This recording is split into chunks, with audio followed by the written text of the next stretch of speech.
آپ نے بڑا اچھا خوبصورت جواب دیا کہ اسلام کی یہ تنگ نظری نہیں ہے، یہ مسلمان کی تنگ نظری ہے.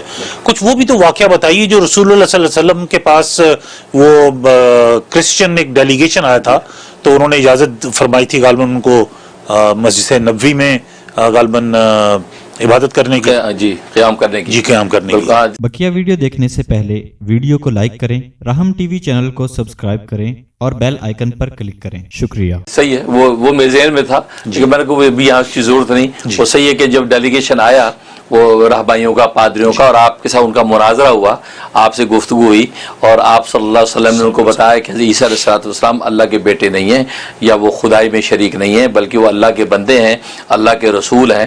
تو یہ ساری گفتگو ہوئی اور ان کے ساتھ، اور وہ مناظرے میں وہ لاجواب ہو گئے، اور انہوں نے پھر وہ وہاں اس کے اندر وہاں مسجد نبوی میں قیام کی اجازت مانگی. آپ نے اس کو قیام ان کو اجازت دی، اور وہ کہا کہ ہم آپ کی نماز کے ساری یہ حرکات و سکنات دیکھنا چاہتے ہیں. آپ نے ان کو بالکل وہاں ٹھکانہ دیا اور پوری نماز کے حرکات و سکنات دیکھنے کی اجازت دی. بالکل اسی انٹرفیتھ کے نتیجے میں آج بھی ہم اجازت دیتے ہیں مساجد میں، انٹرفیتھ کے نتیجے میں آتے ہیں وہ لوگ آ کے دیکھتے ہیں کہ ہم نماز کیسے پڑھ رہے ہیں، کس طریقے سے کر رہے ہیں، تو اس کی بالکل گنجائش و اجازت اور دینی چاہیے. بہت شکریہ مفتی صاحب.